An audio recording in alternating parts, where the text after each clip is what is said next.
students. Today I will teach you about the nutrition, different steps in the process of nutrition in animals. And in the previous class I explained about the different types of mode of nutrition, that is autotrophic nutrition and heterotrophic nutrition. So autotrophic nutrition, you all know that the mode of nutrition in which the organisms they prepare their own food in the presence of sunlight, water, carbon dioxide and chlorophyll, and that process is called photosynthesis. So the process of photosynthesis especially takes place in the plants, green plants, and that mode of nutrition is called autotrophic mode of nutrition. Whereas heterotrophic mode of nutrition means the mode of nutrition in which the organisms depend on the plants or other animals for their food.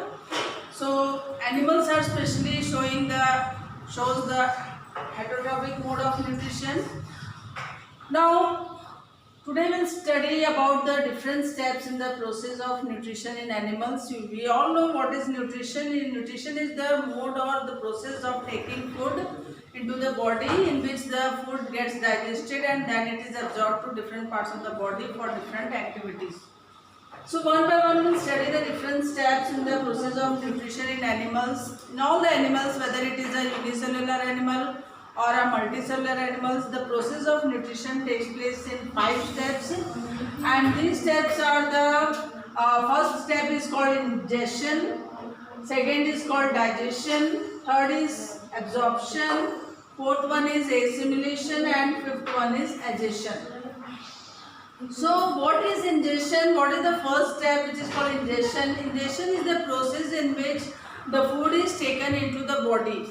We all know that when we eat food, we take the food with our hand and we put it in our mouth, and then the teeth which are present in the mouth, they bite the food or they grind the food, and then it enters into the esophagus and then stomach. So process of taking food into the body is called ingestion. And second process is called digestion. So digestion is the process in which the food, the complex food which we have eaten, it is broken down into small water soluble molecules. So if we take the case of the human beings, what happens when we take the food into the mouth? The teeth chews the food, and the saliva which is present in our mouth, they help to make the food semi-solid, and then the semi-soluble molecules which are found in the food, now they are easily to digest and now they enter into the stomach. So this process of breakdown of complex food into small and soluble molecule is called digestion. Third step is the process of absorption. So what is absorption? So here what happens, whatever the digested food, after the process of digestion, the digested food passes through the intestinal wall into the bloodstream. Means when the food gets digested into the stomach, actually the process of digestion starts in our mouth, but when it goes from our mouth, the semi-solid food goes to the esophagus, and from there it goes to the stomach, then the process of digestion actually starts. But the beginning starts in the mouth itself. So what happens when the food gets digested in the stomach with the help of various enzymes and acids? So they now passes through the intestinal wall into the bloodstream, and blood gets absorb the nutrients which are found in the food. So this food gets absorbed into the bloodstream, and from there now it is sent to different body cells for the energy, growth and repair. So that process in which the absorbed food which is absorbed by the small intestine, now it is taken by the body cells and they are used for energy, growth and repair of the body cells. So this process, the next step which are involved is the process of assimilation. So this is only called assimilation, in which the absorbed food is now sent to the body cells for further growth and repair. And the last process is called digestion. Digestion is the process in which the undigested food which is not digested, they are removed from the body. So this process of removal of the food, undigested food from the body, that process is called digestion. So in these 5 steps, the process of nutrition completes either in the small animals, in unicellular animals, or in the multicellular animals. Now we'll study about the nutrition in amoeba. So in nutrition in amoeba also the same 5 steps are involved, that is in the ingestion, digestion, absorption, assimilation and digestion. So what happens in amoeba? Amoeba is a unicellular organism, you all know, and they have the pseudopodia. So first of all, what happens, first process which is taking place is ingestion.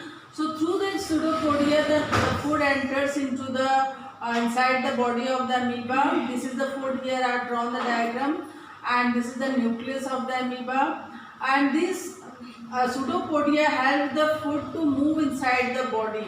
Now this process is called ingestion. Now in second step what happens, the digestion process starts.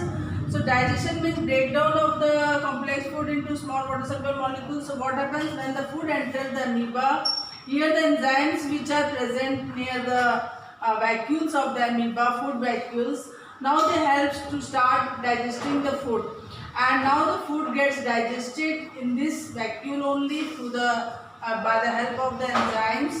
So that process is called digestion. And here in the third step is absorption. Absorption means in this step what happens, the food which is entered and digested by the enzymes, and now it enters into the food vacuoles. Now they get totally absorbed in the body cells, and this process of absorption, that is called digested food when passes through these food vacuoles. So this process is called absorption, in which the food is now absorbed. After that what happens in the next step of amoeba, this food which is absorbed, now it is utilized by the body cells for the growth and for the development of the amoeba. So this process is called assimilation. And the next step, that is the last step, which is called the digestion. In the process of digestion, what happens, the undigested food. So here the food which is absorbed, which is digested, is absorbed in the body cells for the further growth, but the food which is not digested or the undigested food, now they are removed through the pseudopodia only, through the body cells. And this whole process of different steps which are involved in the nutrition in amoeba is also completed in 5 steps, as I told you: ingestion, digestion, absorption, assimilation and digestion.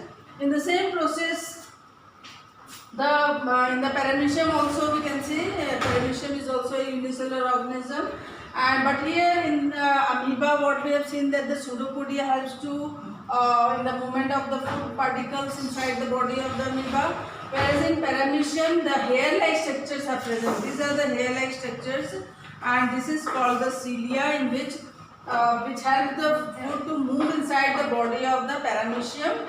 And after that this food enters into the mouth of the paramecium, and here the enzymes are there, digestive enzymes, which help to digest the food into the body of the paramecium. And after absorption and assimilation of absorption of this food, and then after assimilation means the food, digested food or the absorbed food is sent to whole body cells.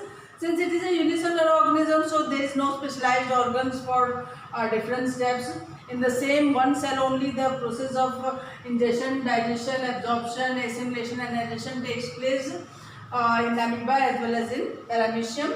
And after that what happens, the undigested food which is not absorbed by the body cells, it is now eliminated through this cilia only to the outside. So this whole process of nutrition in amoeba or paramecium is completed in 5 steps, as I told you: ingestion, digestion, absorption, assimilation and digestion. In the tomorrow's class I will tell you about how the nutrition, different steps of the nutrition takes place in human beings.